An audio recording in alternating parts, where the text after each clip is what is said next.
melhorei aqui. A sessão inteira é Mas eu ganho uma coisa primeiro no final. A sessão inteira tem limite, pode durar 3 horas e meia, então a gente não pode fazer.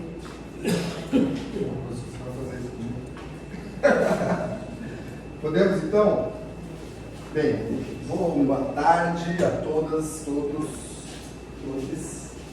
que vieram, né? Muito feliz aqui nesse momento de compartilhar com vocês essa pesquisa que levou 6 anos.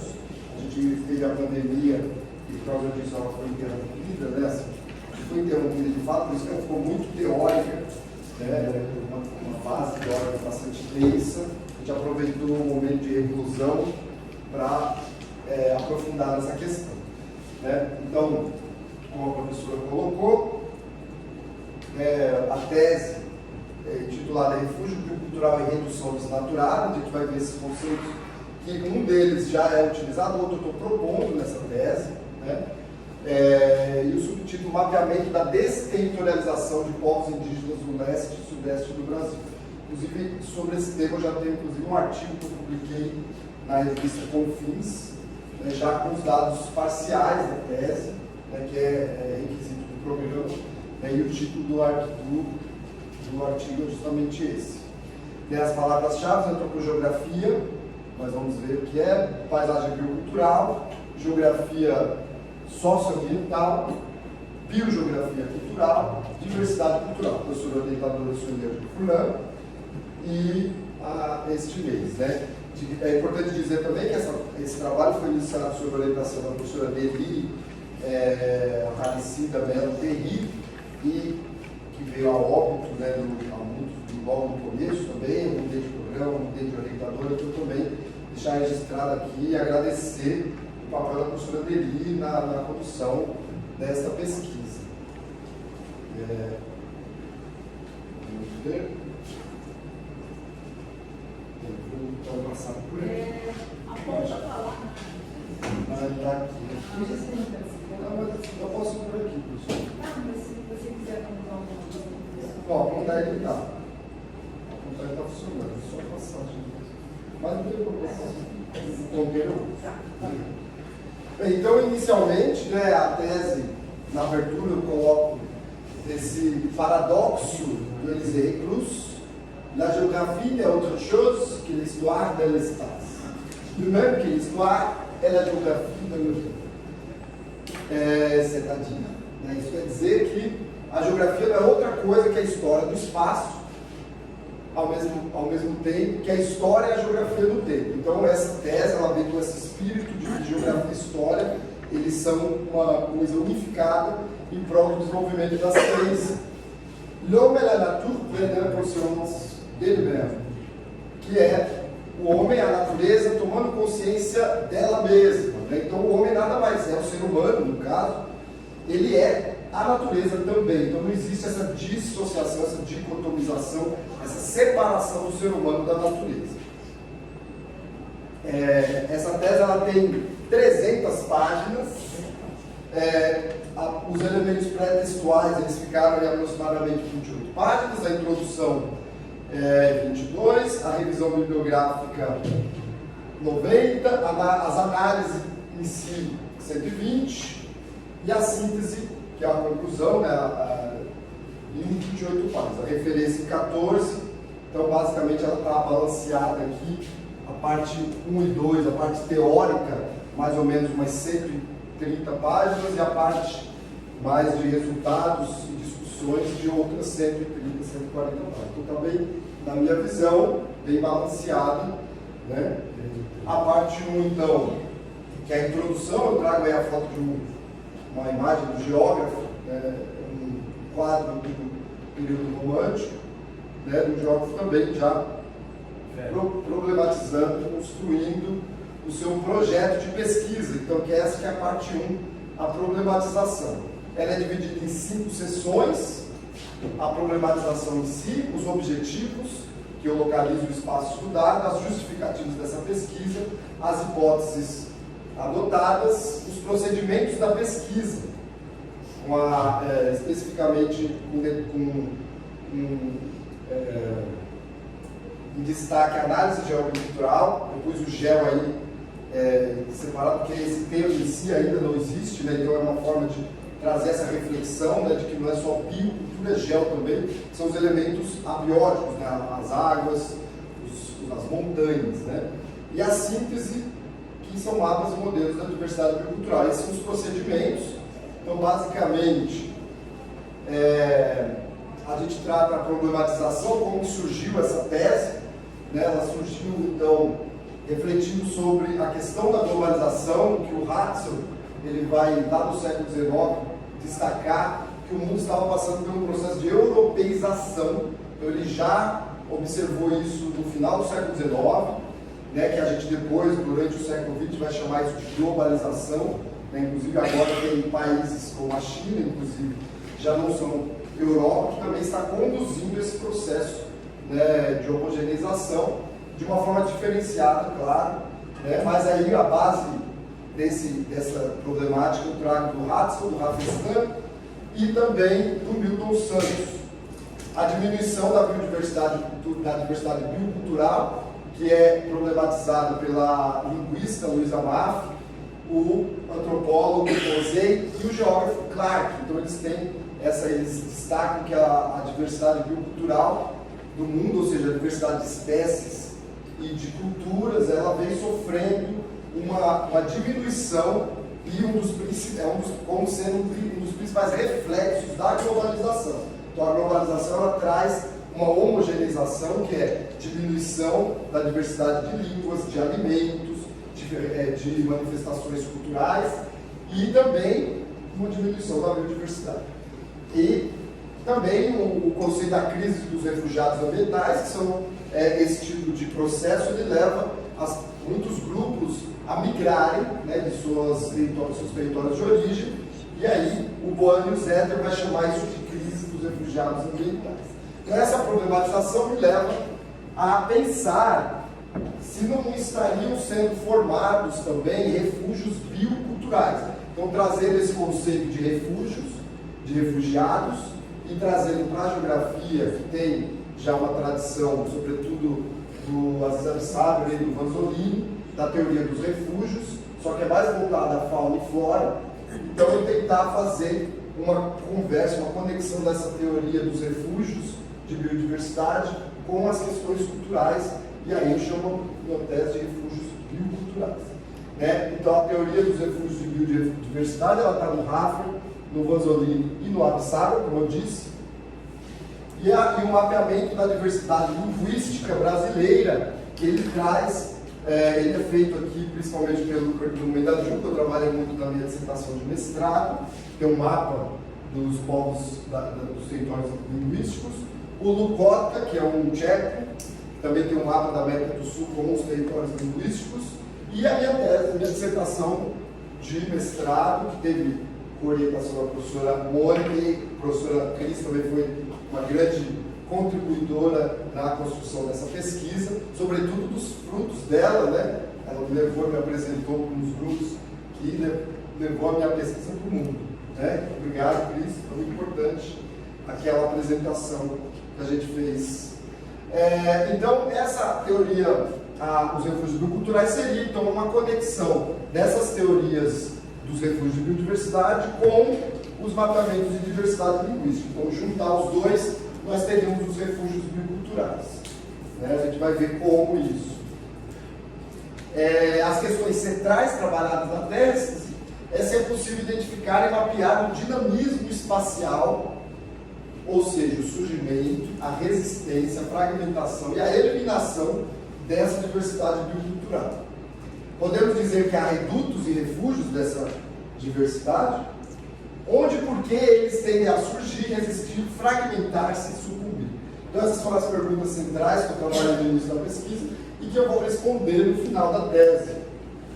Então aqui o mapa do Corte do Mendaju, a principal motivação para entrar nessa seara do mapeamento etnolinguístico é porque o mapa do Corte do Mendaju, que ele é muito utilizado em estudos antropológicos, historiográficos, para tentar identificar os territórios originais de muitos povos indígenas, ele tem um grande vazio aqui de São Paulo até o Piauí.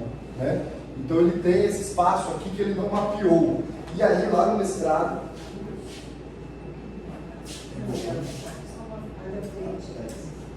lá no mestrado, também eu acho que eu vou deixar um pouquinho mais Quente?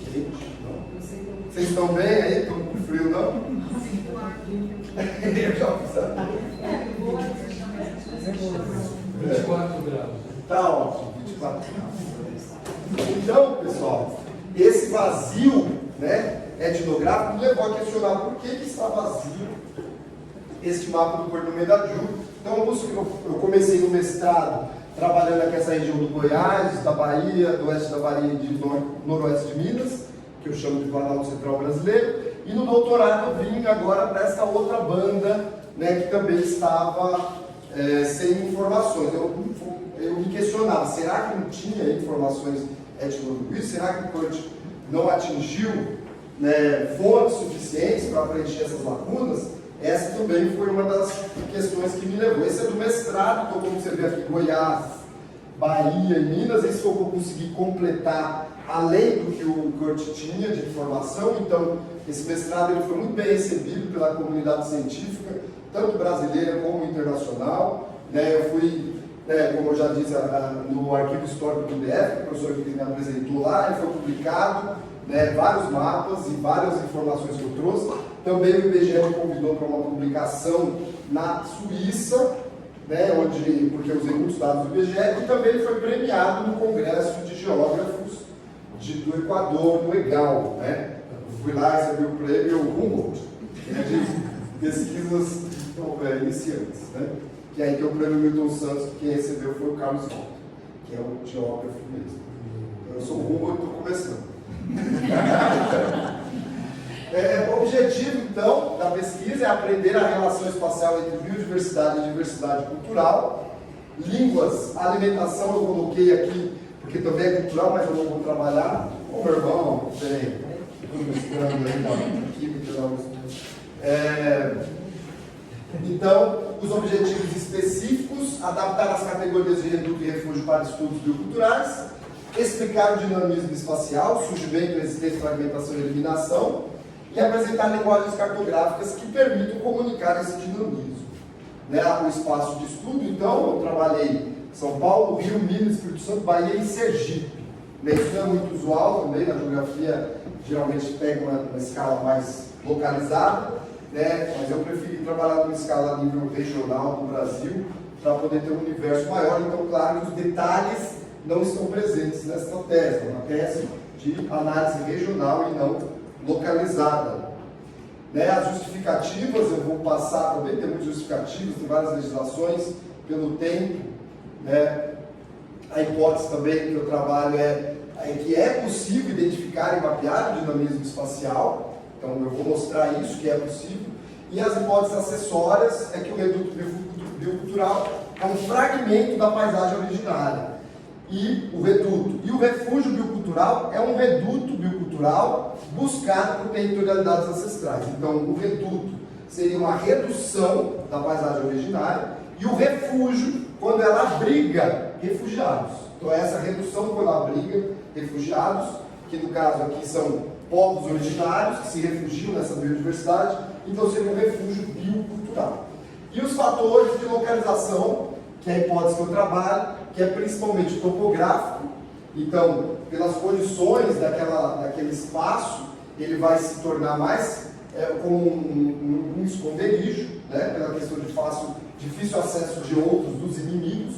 A questão econômica, ela foi pouco utilizada, ela tinha pouco atrativo econômico para os invasores, então também é um fator que levou isso, muitas vezes solos férteis, áreas já degradadas. Também a questão política, ela fica longe do centro de poder daquele espaço, geralmente está na fronteira dos países, na fronteira dos estados ou na fronteira dos municípios. É onde estão a maioria desses refúgios. E também territorial, aí já é uma questão interna mesmo do grupo, de que aquele local é muito importante para a sua sobrevivência. Então a questão da territorialidade deles pode deixar de existir se perder aquele território. Então, esses fatores eles são combinados muitas vezes, né? Mas são os principais fatores que eu levanto para o surgimento dos refúgios.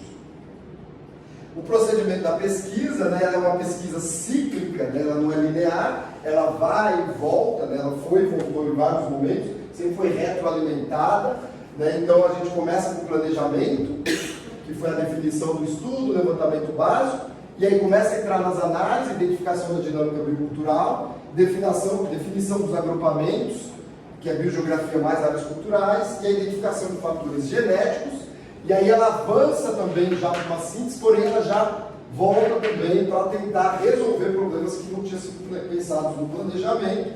Então ela continua esse ciclo com os mapas da dinâmica biocultural, os modelos dos refúgios que eu vou apresentar, as mensurações estatísticas e as análises dos mapas e modelos.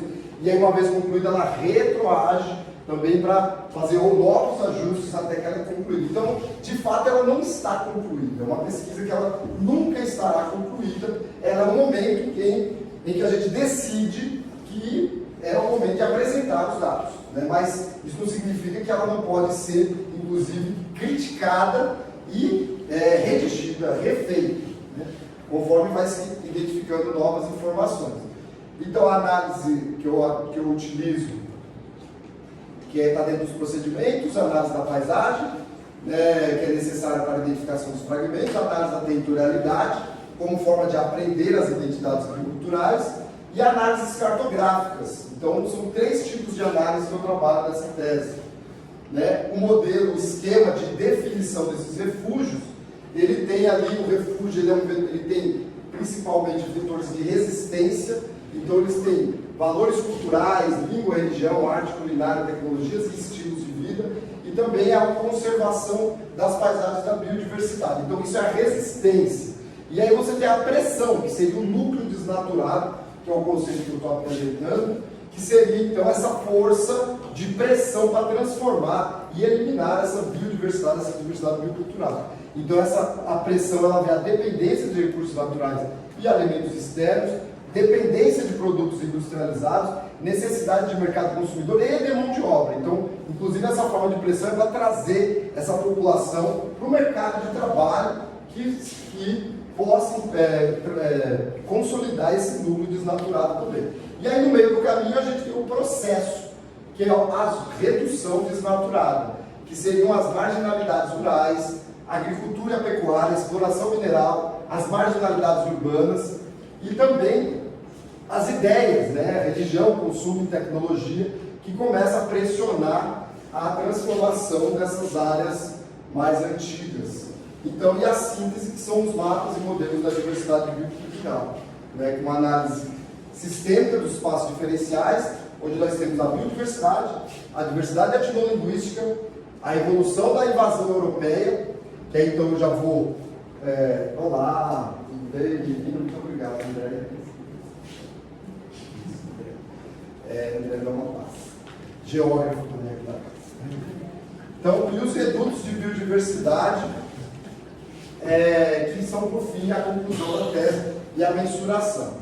Os municípios analisados, né, foram 3.511 municípios, onde eu fiz a leitura de todos os históricos de criação desses municípios dentro do banco de dados do IBGE, e desses 3.511, 1.009 eu encontrei informações que foram utilizadas e tabuladas e transformadas de um dado qualitativo para um dado quantitativo. Então, a partir disso eu fiz uma tabela, né?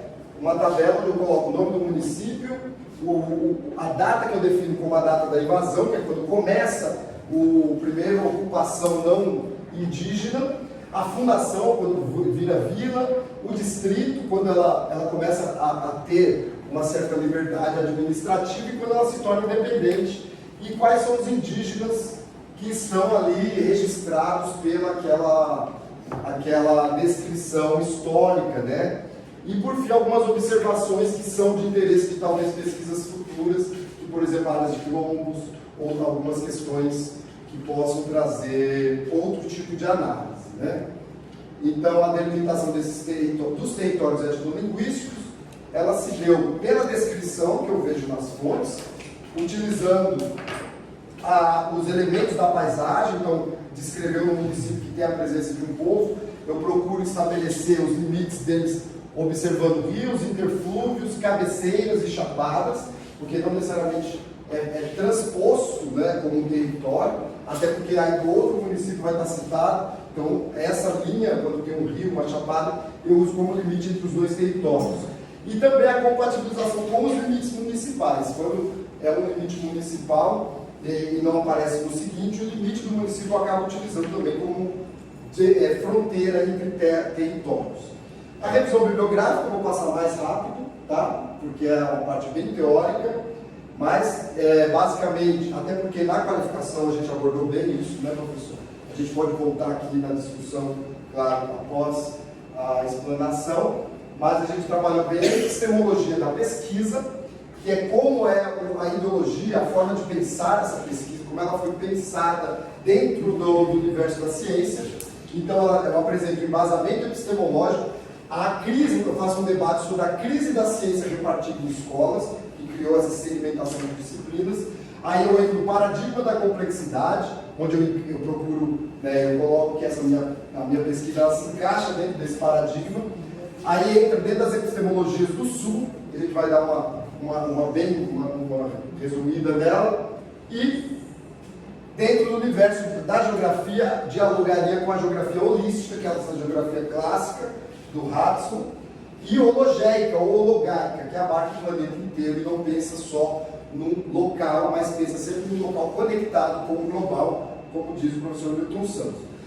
Então, o embasamento epistemológico, eu usei os autores, o Boaventura Souza Santos, o Alberto Acosta, e eu acho que tem o Arno Quirano, o Aníbal Quirano, né, onde todo conhecimento, todo conhecimento ele é científico, natural, ele também é social, ele é local e total, ele é um autoconhecimento e ele também visa constituir-se em senso comum. E aí dentro dessa epistemologia, a gente tem as epistemologias do Sul, que sobretudo o decolonialismo e o BNB, que busca questionar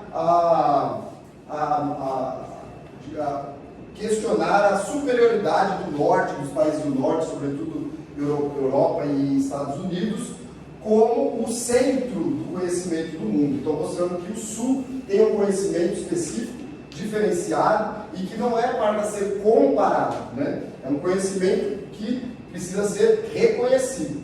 E dentro dessa, eu uso também o Edgar Morin, Fundowitz e Havertz e o May, que trabalha essa questão da complexidade, né? Da ciência pós-normal, da questão de que não existem leis, mas sistemas, da questão da transdisciplinaridade e transmetodologia, ou seja, utilizar tanto aparatos de outras disciplinas, como também dentro da mesma disciplina de outras sub-áreas.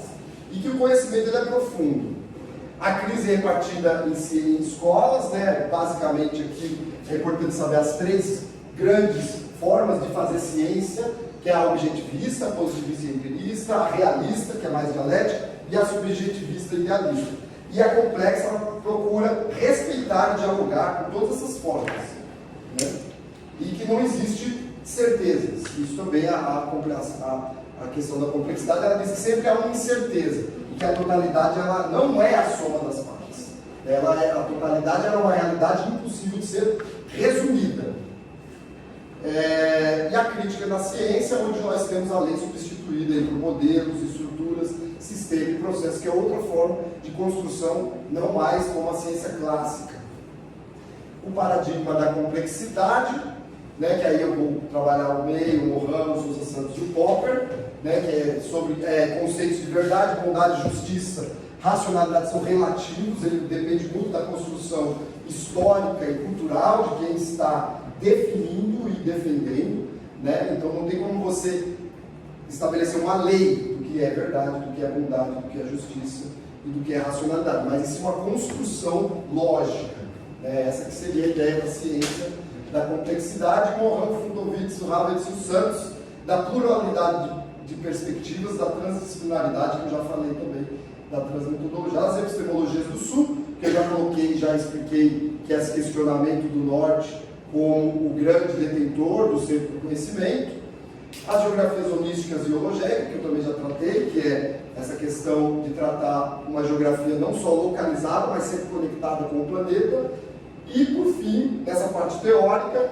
a gente chega nos fundamentos teórico-metodológicos, onde eu vou aprofundar as 3 escolas principais, a antropogeografia, que é a base metodológica dentro da geografia que eu utilizo, a geografia cultural, que ela é um acessório importante para complementar essa questão, sobretudo criticamente, a antropogeografia, e a cartografia sistêmica como apoio analítico, né? E aí eu também trabalho os conceitos fundamentais, né? A fundamentação teórico-metodológica, ela trabalha com 2 categorias, né, geográficas, a paisagem principalmente, que ela é uma categoria muito antiga da geografia, e a territorialidade, que é uma categoria vinculada ao território, né? É trabalhado também todas elas em muitas áreas do conhecimento, mas dentro da geografia tem um tratamento especial, esses 2 conceitos que nós trabalhamos, a gente vai poder explicar eles melhor mais para frente. A antropogeografia, basicamente, é uma ciência do final do século XIX, uma disciplina, desculpa, que é o início da geografia como ciência humana, né, a primeira proposta, porém, o autor, que é o Ratz, o criador, ele vai se localizar dentro da biogeografia. Ele vai dizer que a antropogeografia ela é uma área da ciência, e não é uma ciência humana, nem uma ciência natural. E aí, por que ela é da biogeografia? Porque ela procura explicar a difusão da humanidade, e a humanidade é uma espécie biológica. Então é por isso que ele trabalha o ser humano dentro da biogeografia, que precisa dessas questões de sobrevivência, de como qualquer ser vivo, mas também tem a questão cultural, que é um fator que vai diferenciá-lo aí de muitos outros seres, né? E também complementado pelo Lacoste, criticamente, o professor também Carvalho que está aqui, que é um dos grandes autores aí que criticam e fazem uma evolução do conhecimento antropogeográfico, o professor Rafestan, Claude Rafestan, lá da Suíça, e o Max Sorre. Eles trazem alguns temas importantes, né, de desenvolvimento da antropogeografia, e alguns antropólogos, como o Durkheim, o Mousse, e o historiador Lúcio Febvre, que faz uma crítica bem severa à antropogeografia, e que, em resumo, a gente pode só resumir essa história. Segundo Lacoste, essa crítica é basicamente uma questão geopolítica, até porque a antropogeografia ela foi utilizada para o desenvolvimento da geografia francesa, mas ela foi mascarada como geografia humana, utilizando os conceitos mas de uma forma de que não trazendo em evidência que era uma ciência alemã. E sobretudo, ela influenciou as escolas da geografia cultural de Berkeley, a escola alemã, né? E também influenciou alguns geógrafos franceses, como o Reclus, o Lablache, o Jean Bruns, o Sauer, que já é dos Estados Unidos, o Boas, que é um geógrafo que deu origem também à antropologia na Califórnia, não deu origem, mas ajudou a construção da escola antropológica da Califórnia. O Lacoste e o Rafestan são pessoas que utilizam a antropogeografia para fazer a sua ciência também, né? A geografia cultural, ela traz também um aparato importante que complementa a antropogeografia, sobretudo fenômenos perceptíveis da paisagem, como a forma, estrutura, função e processo, né? E também essa questão da paisagem cultural. Ela influenciou as escolas da ecologia cultural, da ecologia política, da ecologia histórica, isso principalmente nos Estados Unidos, como Julian Stewart e o William Ballet, né, que são muito influenciados pela escola de Berkeley da geografia cultural. Também os conceitos fundamentais para os estudos que a gente utiliza, os conceitos de diversidade biocultural, como eu já disse, a área núcleo, que é um conceito importante de origem e difusão. Então toda inovação ela surge em algum lugar e ela vai se difundir. Então a importância da delimitação também de onde surgem essas inovações. Também os conceitos de território e paisagem, né, que dentro do território a temporalidade, identidade, os limites e fronteiras, e a paisagem biocultural, domínio, reduto e refúgio biocultural e a redução desnaturada. A biocultura ela é uma intersecção então entre cultura e vida. Essa parte de intersecção entre elas, ela vai começar a ser trabalhada aí na academia, na área da psicologia e da sociologia em 1937, né, depois na antropologia física e social em 59, e ela chega nos estudos dos alimentos em 79. Ela vai evoluir para esses conceitos de diversidade, sobretudo ali com o Goulart, Amarfe, o Posey e o Bridgewater e Rotherham, que é o mais recente, que é lá de Oxford. e eles começam então a trabalhar essa questão do aspecto dinâmico da natureza que se manifesta localmente, fruto de ligações entre a diversidade cultural humana e a diversidade biológica. No Brasil, adota-se muito o conceito sociobiodiversidade, com uma forma muito parecida e similar a esse conceito de diversidade biocultural. Biosociodiversidade, proposto pelo professor Carvalho, agrobiodiversidade, a Santilha Emperrer, né, usam esse conceito. Diversidade socioambiental, Mota, etnobiodiversidade e Posé. Mas eles têm em comum essa questão indissociável entre cultura e vida. Né? Então eles dialogam, só que tem uma história de surgimento e de enfoque. Às vezes o enfoque é mais social e por isso o sociodiversidade, às vezes o enfoque é mais a diversidade, por isso que a diversidade veio antes.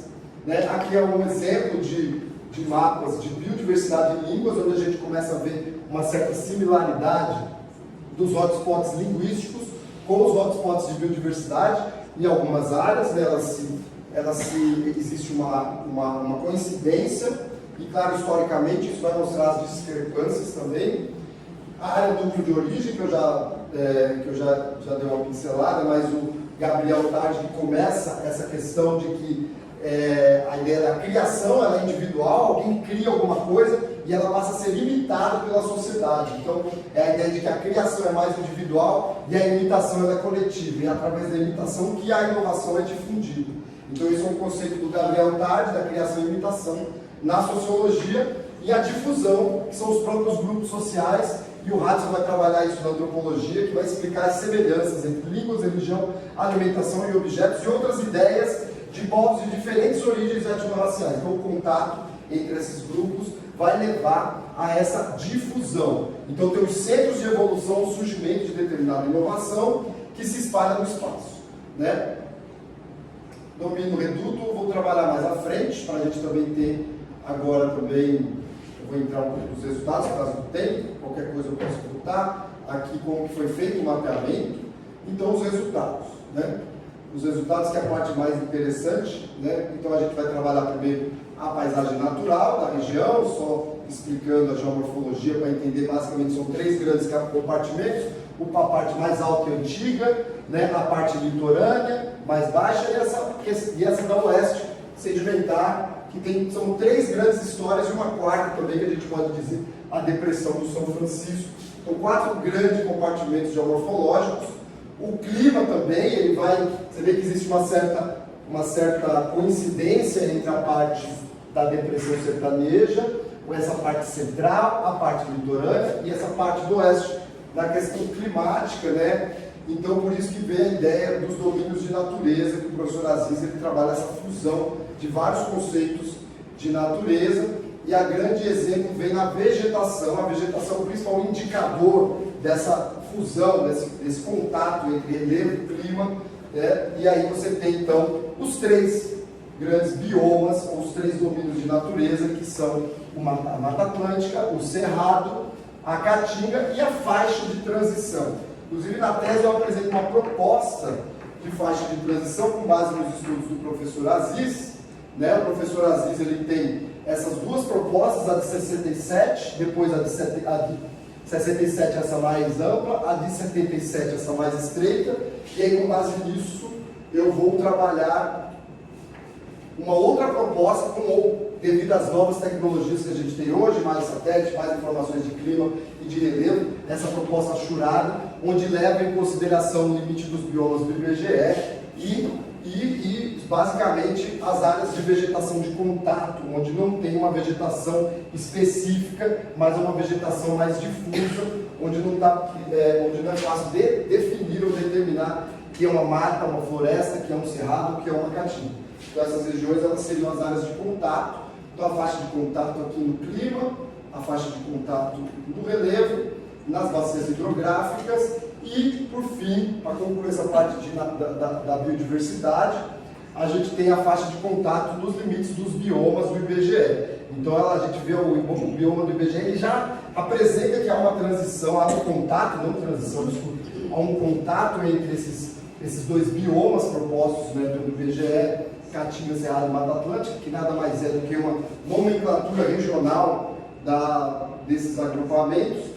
Então, e a gente tem também ali na Caatinga Aqui a gente mensura também o quanto que é o núcleo, a área nuclear desses domínios de natureza e o quanto ela está na zona de contato. A dinâmica cultural originária, então, que é utilizando essa metodologia da antropologia, da antropogeografia, de poder identificar uma proposta de territórios. É importante dizer que os territórios etnolinguísticos, eles não podem ser definidos e determinados, porque, primeiro, que é historicamente muito distante, né, para ter dados suficientemente confiáveis, e também porque a cosmologia, a territorialidade desses povos, sobretudo naquele tempo, não utilizava o conceito de fronteira, né? Então não era um estado daqui ninguém passa. Então por isso que eu vou adotar também uma faixa de contato entre os territórios para que essa área da incerteza, né? Então aqui basicamente são os territórios que eu consegui. Então eu consegui aqui apresentar uma proposta no centro do Brasil, que o Medalhão deixou em branco, né? Então, a partir desses dados que eu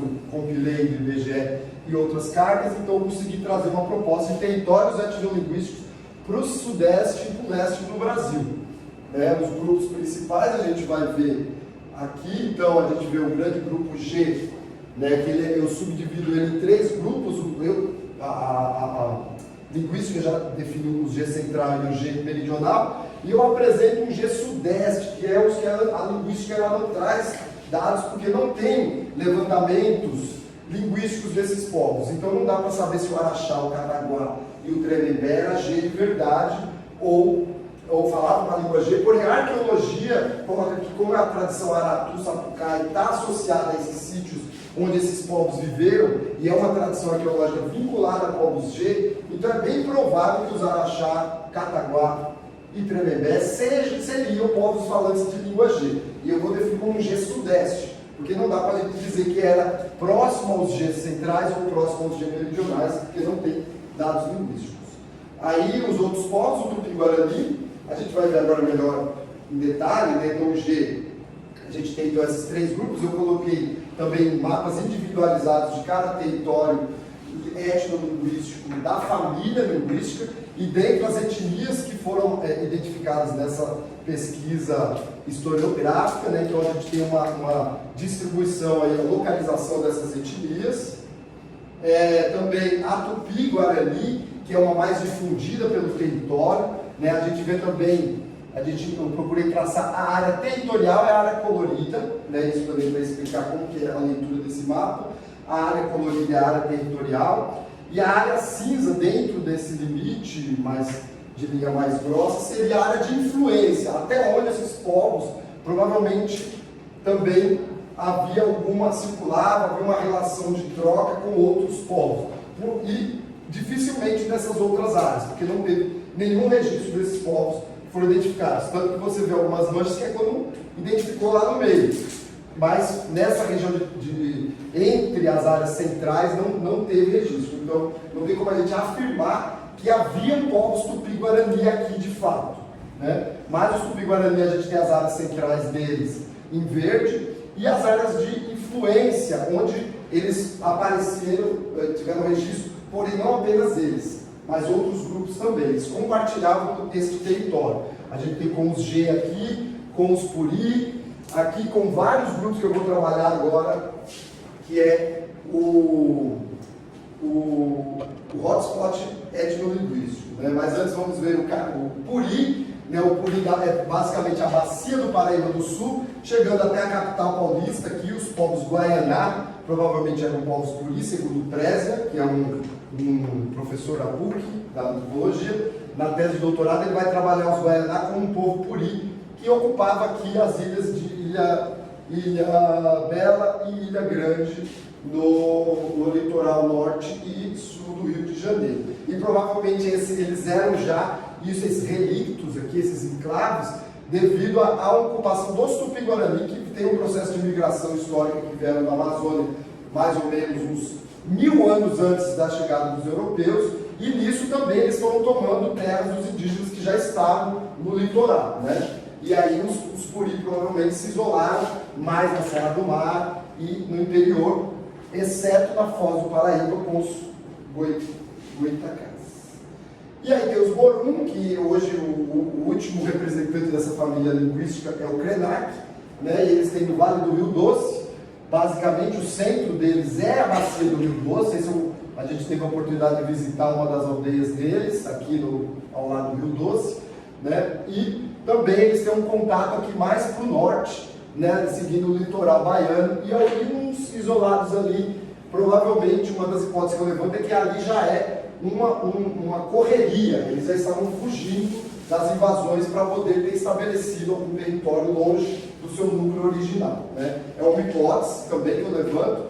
Os Machacali, que já é mais a bacia do Jequitinhonha e do Mucuri, e também todo o litoral baiano, exceto o litoral de fato, que os Tupi-Guarani fizeram também, provavelmente, uma expulsão, empurrou os Machacali de algumas áreas, né, historicamente, e a gente tem, porém, alguns rios que eles, até hoje, tem os povos Pataxó, que têm grandes territórios nessa região e são povos de origem Machacali. Os Camacã, basicamente na bacia do Rio Pardo, aí entre Minas Gerais e Bahia, e um grupo destacado de Massacará, que era falante de Camacã. Isso tem estudo linguístico, né, do Nicolin, lá da UNB, e ele coloca que os Massacará têm registro linguístico que falavam a língua Camacã, porém muito próxima, com muitas inclusões com os Cariri, que eram os povos da Caatinga, né? Aí vem os Cariri, que são povos mais da Caatinga e da Chapada do Diamantina, porém eles tinham aqui na divisa da Bahia com o Espírito Santo um território, e alguns mais espalhados, e no Rio São Francisco também, ao longo do Rio São Francisco, territórios dos Cariri. E outras línguas que não são dessas famílias, que também foram mapeadas, são línguas isoladas, como o Faiel, o Tuxá, Canindé, Pancaru e outros diversos povos do Pimenteira, que são povos que não são daquelas famílias linguísticas e também foram identificados.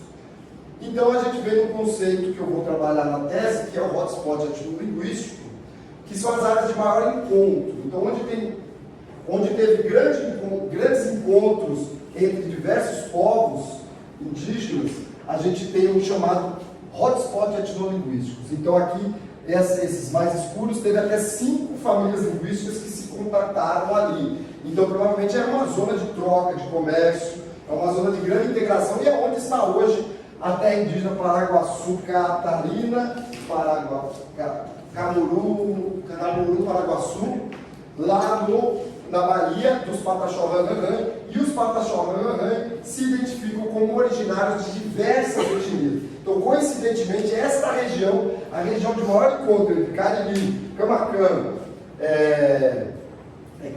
Camacã, Machacali, Borum, não Puri não tem, e o Tupi-Guarani, esses grupos são os 5, 1, 2, 3, 4, 5, que se encontraram ali e formaram hoje os Pataxó-Ranganhã. É uma região de alta diversidade, provavelmente, como nós temos hoje no Vale do Xingu, que são diversos povos de línguas distintas que se comunicam e se relacionam entre si. Então ali provavelmente era um grande polo cultural, né, que eu vou chamar de hotspot etnolinguístico.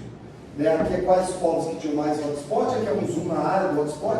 Além dessa região da Bahia, também aqui na divisa com o Espírito Santo, tinha um outro hotspot aí já com presença de Puri, mas não tinha presença de Cariri. Então são 2 grandes hotspots aí, e muito localizados em área, que aí a gente vai ver onde se encontra também os 3 biomas, Caatinga, Mata Atlântica e Cerrado. Então você tem um encontro cultural, um encontro da natureza. Então tem mais uma coincidência de biodiversidade acontecendo no mesmo local, o que pode levar a essa hipótese, né, como verdadeira, de que a relação entre diversidade biológica e diversidade de culturas, elas estão intrinsecamente relacionadas. Então aqui eu regionalizei algumas delas.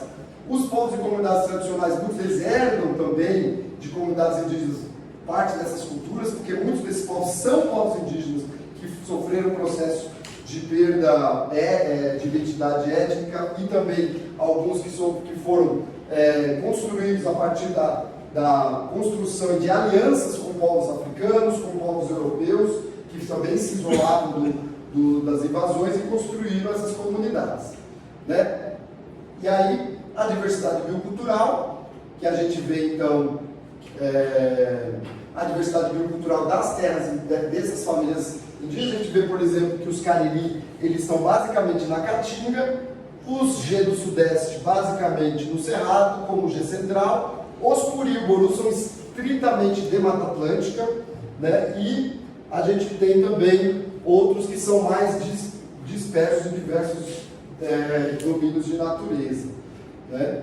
Aí para a gente ver qual que é a relação deles com a biodiversidade, os G, basicamente, eles têm a área do Cerrado e do oeste ali da floresta decível da Mata Atlântica, os Puri, que é basicamente Mata Atlântica, o território deles, esse mais escuro é sempre a parte territorial, mas o meio termo é a área de influência, o claro é onde não tem presença deles, esse já é o Borum, também da Mata Atlântica, o Machacarina, uma zona de transição, de contato, Mata Atlântica e Cerrado, os Camacã, bem no contato dos três domínios de natureza, outras línguas, só não coloquei o Cariri aqui, mas enfim, o Cariri, a gente vai ter nessa área mais central aqui, né, que é a Caatinga propriamente dito, né, tem na tese, só não pus na apresentação. As invasões europeias, para a gente seguir acompanhar aqui também como é que aconteceu esse processo de desnaturação, de redução desnaturada. A gente tem dois núcleos principais da invasão, que é São Paulo e Salvador. A partir desses núcleos vai ter uma estratégia de abraçar esse território para conquistar ele, para incorporar nos territórios de domínio europeu, né? Aqui foi toda a construção histórica no século XVIII, XX e XXI. Então todos esses pontos são ocupações não indígenas que vão surgindo nos territórios indígenas. Né? Aqui sobre os territórios indígenas, para a gente ver como que foi essa construção, os territórios que primeiro vão perder aqui, os Puri, e todos eles estão vinculados a um ciclo econômico do país. Né? Então a gente tem os do litoral aqui no século XVI, é ligado à produção de cana, então você tem muito aqui, ó, Sergipe e Bahia. Depois a gente vai ter, no século seguinte, as minerações, então a gente já começa a ter aqui a região de Minas Gerais e os Puri vão perder o território, e também a produção de gado para abastecer também tanto o canavial ali no sertão da Bahia. No século seguinte já é a grande mineração mesmo, de fato acontece, toma basicamente o território Puri todo, né? No século XIX é o café e começa então a ocupar toda essa região central aqui de São Paulo, Minas e Rio de Janeiro. E por fim, no século XX, com a expansão do café para o oeste paulista, todo o oeste paulista é ocupado e esses povos indígenas aqui vão restar só lá na região de Bauru, que tem uma terra indígena Caingangue. Aqui é o que sobrou das terras indígenas hoje, já também com ampliação. Esses pontos são só para dizer que tem uma terra ali, não representa a dimensão desse território. Então a gente tem que basicamente sobrou 0,5% do território original dos povos indígenas. Então de 100%, eles ficaram com 0,5% do território do leste e sudeste do Brasil. Aqui sobre a vegetação, a gente também tem uma animação, quais os tipos de vegetação que vão ser primeiros explorados. A gente vê a Mata Atlântica, a região costeira, o Cerrado já é mais preservado, e quando chega em 1950, todo o oeste paulista e o centro da Bahia.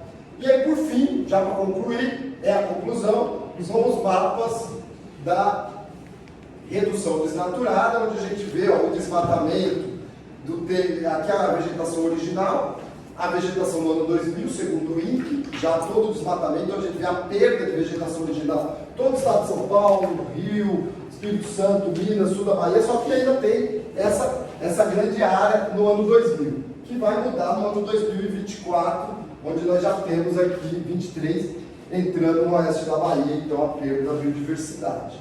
E aí, por fim, a grande apresentação da minha tese, que são os mapas dos refúgios bioculturais. Então, juntando todos esses dados, eu fiz um mapa kernel, que é um processo matemático de construção de ilha de manchas de calor, e a gente tem então essa área mais escura, que seria o refúgio de biodiversidade, são essas áreas que estão sendo, onde os povos que estavam aqui estão fugindo, e os núcleos desnaturados, que são os núcleos onde a natureza está sendo violentada, tanto culturalmente como naturalmente. Esses núcleos eles vão se expandir em Salvador e São Paulo no século XVI, e aí eles começam a se expandir mais para o interior. A gente tem essas áreas mais esverdeadas, são os redutos de biodiversidade, ou seja, áreas que não têm mais povos indígenas, porém ainda tem uma vegetação significativa nesta época.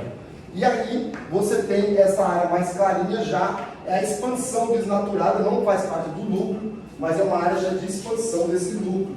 E aí no século, em 1700, né, a gente já tem o São Francisco aparecendo. Em 1800, né, que já é no final do século XVIII, a região de Minas Gerais se torna bem relevante como núcleo desnaturado. E a gente tem aí no ano 1900 e no ano 1950 os refúgios sobrando nessas áreas aqui, onde nós basicamente iríamos com maior probabilidade encontrar comunidades indígenas, né, e comunidades tradicionais. E aí, fazendo essa evolução para a gente ver como que foi a construção desses refúgios, e por fim, o mapa final, os refúgios do ano 2000 e no ano 2024. Então a gente tem já bem acurado, com dados bem, já não usando mais o processo Kenner, já usando mesmo os dados de terras indígenas, que vão estar neste azul, terras indígenas e terras de povos tradicionais. Quando vai estar mais ocre, são esses territórios, porém sem biodiversidade. Quando ele é azul, ele tem os dois, tem biodiversidade e tem comunidade cultural. Quando tem esse, não tem a comunidade, mas não tem biodiversidade. Quando é o verde, só tem biodiversidade, mas não tem comunidade. Então você vê que tem mais espalhados. Claro que é possível numa pesquisa encontrar outros. A expansão, onde não tem nem biodiversidade e nem comunidade. E o núcleo desnaturado, que são as áreas urbanizadas, onde a perda biocultural foi muito mais marcante. É isso, pessoal, né? Então, obrigado aí. Vamos ver só se tem alguma conclusão. Os refúgios bioculturais como realidade no Brasil era uma conexão entre a diminuição da diversidade cultural e a biodiversidade, né? Apenas 20 etnias de território reconhecidos pelo Estado brasileiro dessa localidade, 0,4%, né? Aí também qual que é a diversidade? Esse trabalho ele procurou trazer um mapeamento inédito de dados qualitativos do IBGE. Também uma diversidade biocultural varia com o cenário ambiental. Na Mata Atlântica é uma maior diversidade biocultural, porque tem diversos povos, então a Mata Atlântica é uma maior biodiversidade e também, historicamente, maior diversidade de culturas. Então a gente vê uma associação entre biodiversidade e diversidade de culturas. E a Caatinga tem basicamente o povo cariri, mas também tem os povos de línguas isoladas ao longo do São Francisco. O Cerrado, basicamente, é os G também. E nas faixas de transição, os Camacan e os Machacari. E os Tupi-Guarani se mostraram, né, historicamente, como os povos mais adaptáveis a diversos biomas, a diversos domínios de natureza e faixas de transição. E por isso, uma hipótese que eu levanto, não só eu, mas diversas autoras, como o próprio Preza, de que os Tupi-Guarani, foi adotada a língua Tupi-Guarani como uma língua original, porque os Tupi-Guarani já se relacionavam com diversos povos. Então, muitos povos já que eram bilíngues falavam a língua nativa e alguma língua tupi. Então, era muito mais fácil para a dominação você usar a língua franca daquele país para construir a língua original, né? Então, por isso que é uma hipótese do Nhengatu ter se tornado uma língua oficial durante 250 anos. A geografia é uma metodologia de correlação entre biodiversidade e cultura. A metodologia pode ser replicada e adaptada para outras regiões. Os mapas e os resultados poderão inspirar livros didáticos. É isso. Lá no Potiguar, lá no Chapéu. Obrigado.